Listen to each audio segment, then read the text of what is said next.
please subscribe and don't forget to press the bell icon to get notified whenever we upload a new video.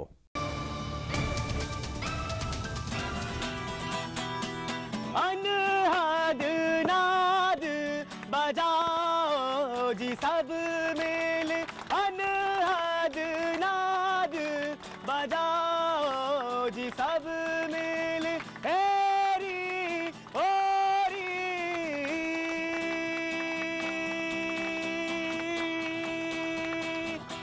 हेरी सखी मंगल गाओरी, धरती अंबर सजाओनी, उतरेगी आज मेरे पीर की सवारी, फेरी कोई काजल लाओरी, मोहे काला टीका लगाओरी, उनकी छब से दिखूं मैं तो प्यारी। भैया जी कहेंगे आपका एक बार फिर स्वागत है। दिनकर, क्या बात है, आप पूरा दम लगाते हैं। दिनकर सोनी नाम है इनका, लगातार पिछले 4 महीने से हमारे साथ जुगलबंदी करते हैं। मैं तो गा नहीं पाता, चिल्लाता हूँ, बेसुरा हूँ। आप बोलते, मैं बोल नहीं सकता सर। तुम गा सकते हो, सुरीले हो, तुम सुरीले हो, मैं बेसुरा हूँ, लेकिन पाजी तालमेल है और तालमेल उधर भी है। आज यहाँ तालमेल पे ही बात कर रहे हैं और यूपी के जो रिजल्ट आए हैं, यानी कहना चाहिए जो आ रहे हैं, उससे कुछ देर पहले अखिलेश जी ने प्रेस कॉन्फ्रेंस भी की है और उन्होंने प्रेस कॉन्फ्रेंस में कहा कि मायावती जी का उन्होंने धन्यवाद दिया और जो रिजल्ट है उसके लिए तो वाह वाह हो रही है, सब बातचीत हो रही है। तो अब तो मान लीजिए, हमने तो पहले ही कहा, प्रत्येक भाई पहले ही कहा कि ठीक है, हमको आकलन करना हम करेंगे और जो कमी हुई है हम समझ सकते हैं कि हमारा वोटर नहीं निकला, इसलिए निकला क्योंकि क्या बात जो विपक्ष बार बार कहता था कि आप में एरोगेंस बहुत आ गई। एरोगेंस का मतलब ये होता है कि आप में एक तरह का एटीट्यूड जानता है घमंड आ गया।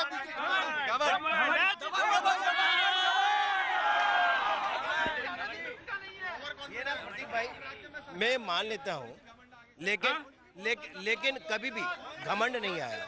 पहली बार है। हम तो कहते हैं जितना फलदार वृक्ष होता है वो झुक करके बात करता है। हम तो विनम्रता से अभी भी बात कर रहे हैं। अभी तो रिजल्ट आया है। अभी आपने भाषा देखी थी ना, सब सपा और बसपा वालों की, उस भाषा में और हमारी भाषा में क्या अंतर है? अब इन्होंने ये भी कहा कि अब सत्ता में है। सत्ता में होने के बाद भी हम विनम्र, क्योंकि विनम्रता ही आदमी की पहचान है, उसी से काम करना है। अगर आप विनम्र नहीं होते तो कैसे चलते? भाजपा आज विनम्रता का पाठ पढ़ा रही है। जनता ने भाजपा को विनम्रता का पाठ पढ़ाया है। जनता ने बताया है कि भाजपा वालों, अहंकार छोड़ दो, तुम्हें हमने चुना था देश चलाने के लिए, सरकारें गिराने के लिए नहीं, जोड़ तोड़ के लिए नहीं, लोकतंत्र को दांव पर लगाने के लिए नहीं।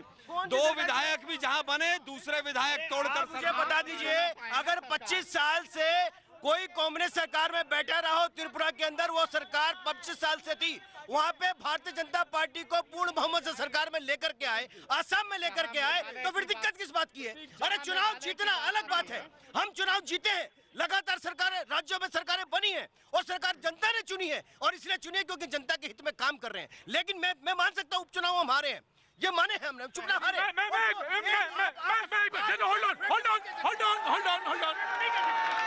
Hold on. नहीं, एक मिनट।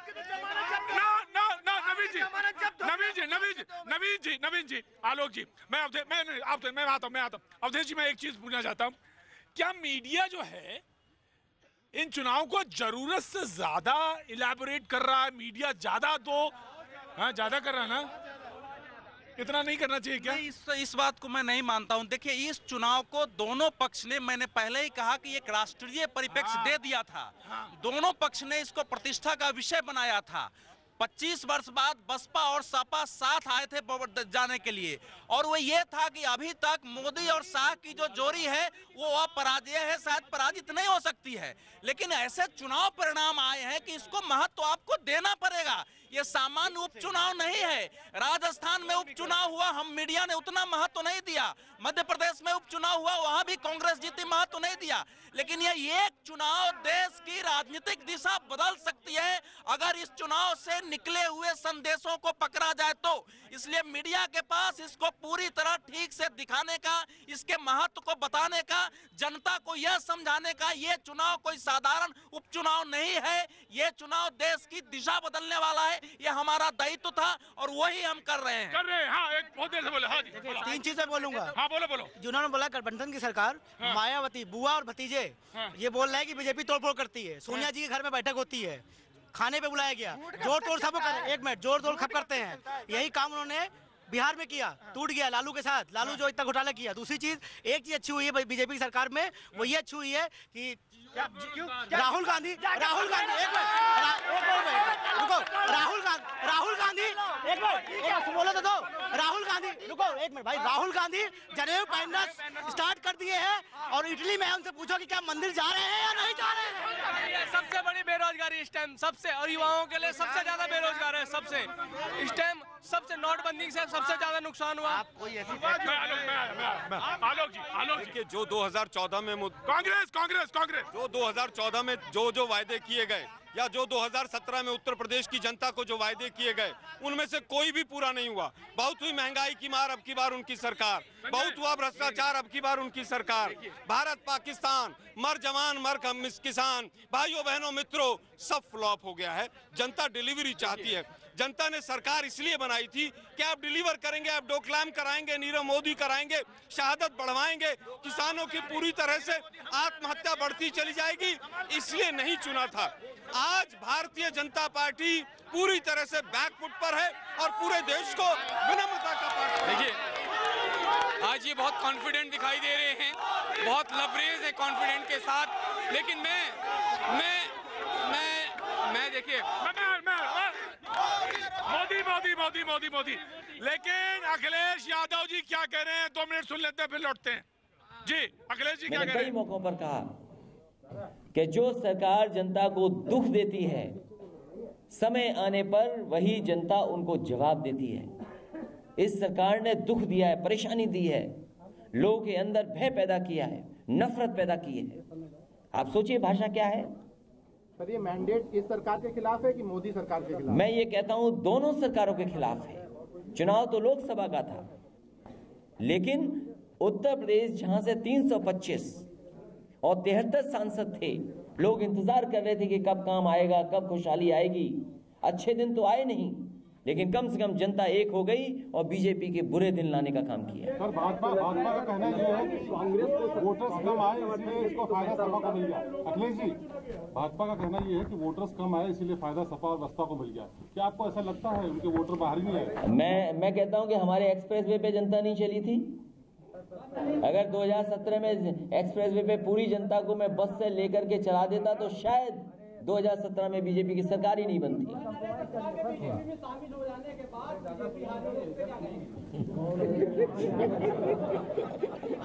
अब वो तो आपने सुना, लेकिन मैं यहाँ से शुरू करता हूँ। जी देखिए, आज कांग्रेस, समाजवादी, बसपा आत्मविश्वास से लबरेज हैं। इसका मतलब ये तीन जो चुनाव है, इससे आकलन माननीय नरेंद्र मोदी के कामों का इससे आकलन नहीं किया जा सकता। हाँ, बिल्कुल हार हुई है, उसका आत्ममंथन, आत्मचिंतन जो है पार्टी को करना चाहिए। पार्टी के, सुन लीजिए, पार्टी के जो बयान बहादुर लोग हैं, पार्टी, अरे क्या बात करें आप, तो जमानत जब्त हो, आप मत बोलिए। देखिए, आत्ममंथन, आत्मचिंतन और जो बयान बहादुर हैं पार्टी के, जो बयान बहादुर लोग हैं ना पार्टी के राज्य स्तर पे, उन पे कहीं ना कहीं पार्टी को अब लगाम लगाने की जरूरत है।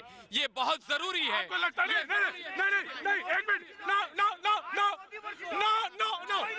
मिनट, एक मिनट, आपको लगता है कि जो बयानबाजी होती रही है गाय को लेकर, तमाम सारे मुद्दों, राम मंदिर पे मुद्दों के ऊपर, हिंदू मुसलमान को लेकर, उन पर लगाम लगनी चाहिए, वो मुद्दे नहीं हैं, मानते हैं आप? देखिए, एक मुद्दा जो आप कह रहे हैं, राम मंदिर, वो मर्यादा पुरुषोत्तम राम से जुड़ा है, जो आस्था का सवाल है, लेकिन और तमाम मुद्दों पे लगाम लगने का वक्त आ गया है। आप अगर सरकार देखिए, ये चुनावी मोड़ पे है। देखिए, लोगों के कई सारे ऐसे लोग हैं जिनके बयान ऐसे आते हैं जिसमें समाज में कहीं ना कहीं विध्वंस फैलता है। राम मंदिर तो चिंता ना करो, अयोध्या में ही बनेगा, मर्यादा पुरुषोत्तम वही होंगे, ये क्लियर है, मैं आपको बता दूं। लेकिन जिन मुद्दों से विध्वंस फैल रहा है समाज के अंदर, उनमें सरकार को सोचना पड़ेगा, क्योंकि सरकार ने जो काम अभी तक किए हैं उसका हम आकलन इन 3 चुनाव उपचुनाव से नहीं कर सकते। कम से कम आरएसएस के प्रवक्ता को समझ आने लगा है कि ये मुद्दे नहीं है। गुजरात का चुनाव हो तो रोहिंग्या मुसलमान मुद्दा हो जाता है, आसाम का चुनाव हो तो मुसलमान चुनाव हो जाता है, अगर यूपी में चुनाव हो तो गाय चुनाव हो जाता है। गाय, गऊ, गंगा, गीता इन प्रतीकों के नाम पर जिस तरह से वोट मांगी थी, आज उत्तर प्रदेश की जनता ने बीजेपी की ऑक्सीजन बंद कर दी है। जिस तरह से गोरखपुर में बच्चों की ऑक्सीजन बंद हुई थी, गोरखपुर की जनता ने बीजेपी की ऑक्सीजन बंद कर दी है आज। प्रतीक भाई, जहां बात आती है कांग्रेस जो मातम मना रही है दोकलाम लेके और फोकलाम लेके, ये दोकलाम में तो दोकला इस सरकार ने खिला दी। इनका क्या नीति था दोकलाम को लेके? राहुल गांधी चाइना के जो राजदूत है छुप छुप के जाके मिले थे। गुजरात चुनाव से पहले भूतपूर्व प्रधानमंत्री पाकिस्तान के जितने सारे फॉर्मर डिप्लोमेट्स हैं, मणिशंकर अय्यर के घर में जाके छुप के मिले थे। हाँ, मैं ये बेशक कहता हूँ कि भाजपा को इंट्रोस्पेक्शन करने की आवश्यकता है। राम मंदिर पे, गाय माता पे, राष्ट्रीय सुरक्षा पे ढोल मोल की नीति नहीं चल सकती है। राम लाला विराजमान है और विराजमान रहेंगे। एक मिनट मैं दलित चिंतक को बात करना चाहूंगा। जी देखिए, जिस आखिर बीजेपी वहीं लौटी उसी राम मंदिर पर। एक नियम है कि जो राजनीति की सीढ़ी से फिसले हुए लोग हमेशा धर्म की चौखट के ऊपर गिरते हैं। यही इनका रुख है और यही ये जाएंगे। सुनिए, नहीं मेरी बात सुनिए। आज एक मिनट, आप चिल्लाए नहीं, आप धर्म नहीं, हम आपको खींच के जिस विदेश नीति की ये बात कर रहे हैं, नेपाल जैसा छोटा सा देश जिसकी व्यवस्था भारत से चलती है, आज वो इंडिया को आके दिखाता था। श्रीलंका जैसा छोटा सा देश आपने पूरा का पूरा पड़ोसियों का पूरी की पूरी जो विदेश नीति है उसको बर्बाद कर दिया। आप अमेरिका से हाथ मिलाना चाहते हैं, आप किस विदेश नीति की बात करते हैं? आप क्या देना चाहते हैं इस देश को? और ये यूथ है आज ये हर मोदी की बात करते हैं। इन यूथ को रोजगार मांगना चाहिए, इस किसानों को फसल कमाना चाहिए। आज यूथ ये बात कर रहा है और ये उसी का रिएक्शन है। ये बीजेपी की हार इनकी इसी एरोगेंसी का परिणाम है। गेस्ट हाउस वाला कांड भूल गए? मायावती के साथ क्या हुआ था गेस्ट हाउस में? उस समय हाथ जोड़ के क्यों बोले थी अटल जी आडवाणी जी को कि मुझे बचा लो, ये दोनों मेरे राखी भाई हैं, इनके चलते मेरा इज्जत सुरक्षित है, ये तो बोली थी, भूल गए। मैं देखता हूँ और मैं जानना चाहता हूँ कि हाथी साइकिल पे चढ़ी है, कब तक चलती है ये देखना है। एक हार ने इतनी बौखलाहट पैदा कर दी है। साइकिल बहुत जल्दी पंक्चर होगा। एक हार की वजह से जमानत साफ हो गया, हार का सिलसिला जमानत जब्त हो गया। मुझे देखिए प्रतीक भाई, अडवाणी जी याद आ गई इनको, एक ही हार में याद आ गई अडवाणी जी, है ना? अडवाणी जी तो हमारे बसपा के थोड़ी हो सकते हैं, लेकिन समाजवादी की साइकिल एक जीत में इकट्ठे हो गई। ये कौन सा, ये नैतिकता नहीं है, ये नैतिकता नहीं है। महाभ्रष्ट हिंदुस्तान के दो लोगों की ये मिलना है। दोनों के साथ सरकार बनाई है। अभी समर्थन दिया है। बाजी वक्त जनता के पास जाने का है, हाथ उठा रहे हैं, लेकिन वक्त है थोड़े से ब्रेक के बाद जनता से मैया जी कहीं, मैया जी कहीं। एक बार फिर स्वागत है। बहुत बहुत शुक्रिया। आज आपने जान डाल दी, बहुत बहुत शुक्रिया दिनकर। लेकिन जनता मौजूद, सवाल वहीं पे खड़े हुए। मैं शुरू करूंगा। ऑफ कोर्स मैं आऊंगा। समाजवादी पार्टी कह रहे हैं मुझे बोलने नहीं दे रहे। मैं आऊंगा। बैठिए। जी। आज सबसे पहले तो मैं अपने सपा और बसपा के मित्रों को बधाई देना चाहता हूं जीत की। लेकिन मुझे आज रहीम दास जी का एक दोहा याद आ रहा है, कह रहीम कैसे निभे केर बेर के संग, वे डोलत रस आपने उनके फाटत तंग। क्या बात है। रहीम जी ने कहा है कि के रहीम कैसे निभे केर बेर आंवले के पेड़ और बेर का पेड़ अगर आसपास लगा दो तो उसका साथ कैसे होगा? वो तो मद डोलत आपने उनके फाटत अंगा जी। आज जो है साइकिल हाथी पे बैठी है, बड़ा अच्छा लग रहा है।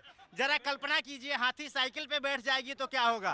साइकिल पंचर हो जाएगी और साइकिल नहीं चलेगी। और न एक गठबंधन चल पाया है पहले, न आगे चलेगा। जो बिहार का हाल हुआ है वही होगा। जनता को मूर्ख बना रहा है। मैं इसके बाद समाजवादी पार्टी से जरूर पूछूंगा। And I'm coming to you। जी, जिस तरह की आपने बात की है, देखिए ऐसा है, अखिलेश जी पिछड़ों को रिप्रेजेंट करते हैं और बीएसपी दलितों को रिप्रेजेंट करते हैं। बिल्कुल सही कहा आपने।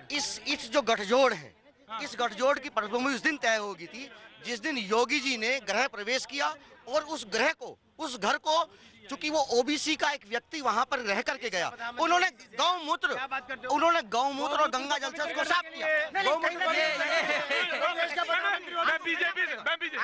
अगर आप एक ओबीसी का व्यक्ति, ये मानसिकता है इनकी। देश का प्रधानमंत्री ओबीसी से है और गौमूत्र से पवित्र तो कुछ है ही नहीं भाई। क्या बात कर दिया? अगर एक बात प्रतीक भाई मुझे देखिए किसी पिछड़ी जाति पर किसी एक पार्टी एक नेता का स्वामित्व और अधिकार नहीं है। देखिए ये जो चुनाव परिणाम है ये एक तात्कालिक परिणाम है। इसका ये अर्थ नहीं है कि लोगों ने सपा और बसपा को इतना बेहतर मान लिया है और नरेंद्र मोदी की सरकार को नकार दिया है। ये दोनों नहीं है। लेकिन भारतीय जनता पार्टी के स्वयं उनके कार्यकर्ता, उनके समर्थक उनसे निराश हैं। वो वोट डालने नहीं निकल रहे हैं। जैसा अभी योगी आदित्यनाथ जी का बयान आया कि हम अति आत्मविश्वास, कम वोट और स्थानीय मुद्दों के कारण हारे हैं, तो उस अति आत्मविश्वास का एक परिणाम है। लेकिन फिर भी मैं ये कह रहा हूं कि भारतीय जनता पार्टी के लिए आज से एक उल्टी गिनती शुरू हुई है। इसको अगर सीधा करना है तो भारतीय जनता पार्टी को अपने आचरण में, अपने कार्य व्यवहार में, अपने सरकारी स्तर के व्यवहार में व्यापक बदलाव करना पड़ेगा। सुझाव आलोचनाओं का सदा स्वागत करना चाहिए। जो अवधेश जी ने सुझाव दिया उनका भी स्वागत करते हैं। लेकिन एक बात बड़ी महत्वपूर्ण कहनी है, जैसे सुबह काउंटिंग शुरू हुई, ये लोकतंत्र व्यवस्था है और लोकतंत्र कहते खतरे में। खतरे किसके कारण मैं बताता हूँ आपको। इन्होंने कहा कि डीएम अपराधी, डीएम गलती कर रहा है, ईवीएम काम नहीं कर रहा है, लगाने लगे। अब जब जीत गए, चुनाव जीत गए तो कहते नहीं सब ठीक है। अगर ये जीत जाए चुनाव तो ठीक, बाकी नहीं। आज पूरे देश में नरेंद्र मोदी वर्सेस ऑल है। नरेंद्र मोदी वर्सेस ऑल इसलिए क्योंकि आज जो इनके घोटाले, इनके किए हुए कुकर्म सामने आ रहे हैं, इसलिए सब बचने के लिए जनता जी। मैं प्रतीक भाई, हमने इस प्रदेश के अंदर सपा की सरकार भी देखी है, बसपा की भी सरकार देखी है। आज बिजली के क्षेत्र में आदमी वही काम करने वाले, कर्मचारी वही काम करने वाले, तो इतनी अच्छी व्यवस्था कहां से बन गई है सपा और बसपा? बताए हमारे को कि 20-20 घंटे बिजली मेरठ सहारनपुर में मिल रही है।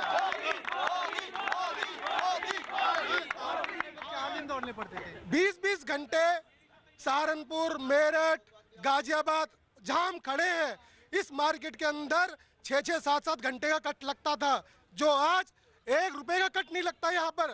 तो हम तो योगी जी को दुआएं देंगे। हार जीत तो लगी रहती। जी, हार जीत तो लगी रहती। इधर कौन बोलना चाह रहा था? जी, मैं आ रहा हूँ। हाँ जी, मेरा सिर्फ एक वो क्वेश्चन था कि इससे पहले जितनी भी सरकारें आई हैं, बीजेपी हो, कांग्रेस हो, कोई सरकार हो, प्राइवेट वालों के लिए कभी किसी ने सोचा है?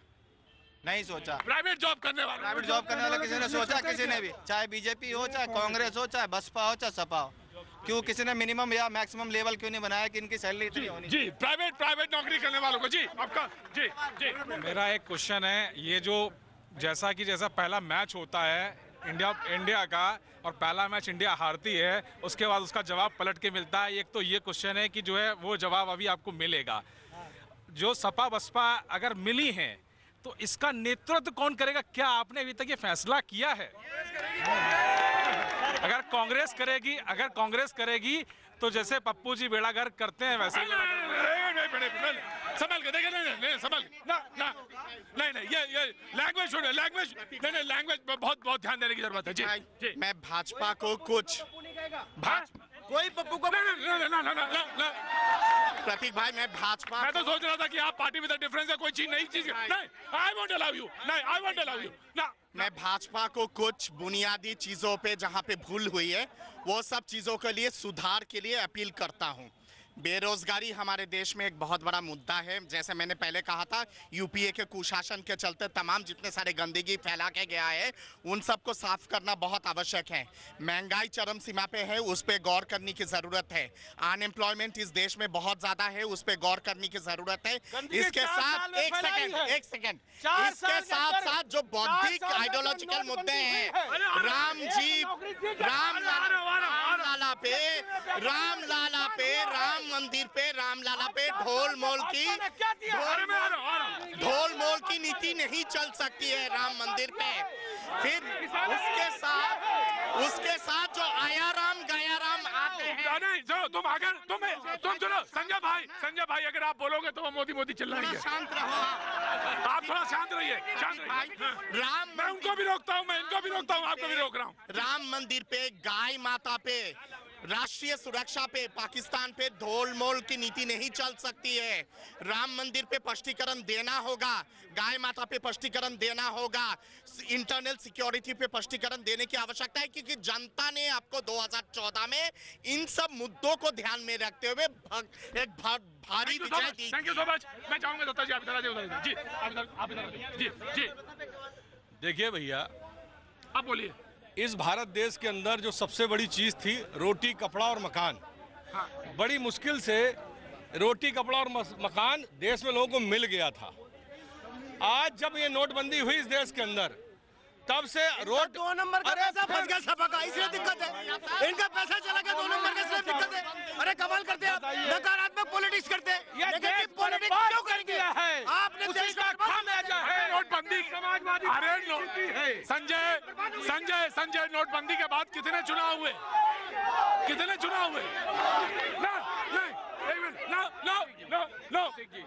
नहीं। देखिए, मैं भाजपा है, आप ही बताइए 4 बातें बीजेपी ने क्या कर दी है उत्तर प्रदेश की जनता के लिए? क्या किया था जब आपकी 10 साल की सरकार थी? लूट के सिवा उत्तर प्रदेश में कुछ नहीं था। मुलायम की सरकार में और अखिलेश के सरकार में उसके सिवा कुछ नहीं था। मायावती के सरकार में भी वही थी, आपके सरकार में भी वही थी। दोनों लुटेरे इकट्ठा हो गए जनता को लूटने के लिए। देखिए, मैं अवधेश जी की बात को आगे बढ़ाऊंगा। अवधेश जी जो हमारे बीच के पत्रकार हैं और बहुत ही निष्पक्ष अभी उन्होंने अपनी बात को कही है। देखिए, सबसे बड़ी प्रॉब्लम ये रही कि जो भाजपा का कार्यकर्ता था वो बूथ तक नहीं पहुंचा। 37% कुल मिला के एक जगह और 39% एक जगह वोट टर्न आउट हुआ। आप सुन लीजिए, लेकिन इसको हम ऐसे आकलन नहीं करें कि हम 2 सीट उत्तर प्रदेश में हार गए। सुनो तो, उत्तर प्रदेश में हम दो सीट हम हार गए, नहीं, वो सारे पन्ना प्रमुख मौजूद हैं और अपना काम कर रहे हैं, ऐसा नहीं है। लेकिन आप इससे आकलन नहीं करें कि पूरा उत्तर प्रदेश चरमरा गया और आपके हाथ में चला गया है। अभी ऐसा नहीं, अभी आपके यहाँ भी झगड़े शुरू होने जा रहे हैं। देखिए, उससे आकलन नहीं कर सकते हैं। अखिलेश यादव को अभी एक हमारे बीच से किसी जनता ने कहा, हमारे बीच में से एक जनता ने कहा कि नेता कौन होगा इनका? नेता कौन होगा? बसपा और समाजवादी पार्टी अगर मिल रही है, ज्वाइंट हो रही है, तो नेतृत्व तो कौन करेगा? ये बहुत बड़ी विडंबना होगी। और बीजेपी, आप मुझे एक बात बताइए कि बीजेपी कितने लोगों के साथ मिलकर के इलेक्शन लड़ी है? अपना दल के साथ इलेक्शन लड़ी है, सूर्यदल पार्टी के साथ मिली है। अभी तो बसपा सपा का गठबंधन नहीं हुआ है, ये सहयोग है। नहीं, सिर्फ उसने समर्थन दिया। जिस दिन गठबंधन हो गया तो बीजेपी की क्या स्थिति होगी, क्या दुर्गति? बीजेपी को नहीं, मेरी बात सुनिए, बीजेपी को बड़ी गहनता से मंथन करना चाहिए कि जिन लोगों से, जिन रोजगार आपने, जिन मुद्दों के ऊपर सरकार बनाई, इससे पहले साइन इंडिया का भी हाल आप देख चुके हैं। अब इनको विकास के मुद्दे को इम्प्लीमेंटेशन करना चाहिए, ये आरोप नहीं लगाना चाहिए। हम मंथन करने के लिए हम तो कहते हैं स्वागत करते हैं भाई, मंथन ही करना हमने, क्योंकि हम हारे क्यों। लेकिन दूसरी बात मैं कहता हूँ, ये मौकाप्रस्त लोगों का गठबंधन है। इसलिए गठबंधन है क्योंकि नरेंद्र मोदी वर्सेस ऑल है, और वो भी इसलिए कि भ्रष्टाचार में डूबी सब पॉलिटिकल पार्टियां नहीं चाहती कि देश में स्वच्छ सरकार चले, ईमानदार सरकार चले। देखिए प्रतीक जी, जनता की प्रतिक्रिया से, यहाँ जो जनता है उसकी प्रतिक्रिया से ये तो लग रहा है कि अभी मोदी और भाजपा का जादू पूरी तरह चूका नहीं है। इसको तो स्वीकार करना पड़ेगा, जो आवाज यहाँ से आ रही है। लेकिन ये सवाल अभी समय विचार करने का है कि ये जो चुनाव परिणाम है ये भारतीय राजनीति को कहां ले जाने वाला है। ये जो चुनाव परिणाम है ये कहां तक जाएगा। यही इस बड़े सवाल के साथ जनता के तमाम हाथों और तमाम सवालों के बीच आज अभी बस भैया जी कहीं, भैया जी कहीं।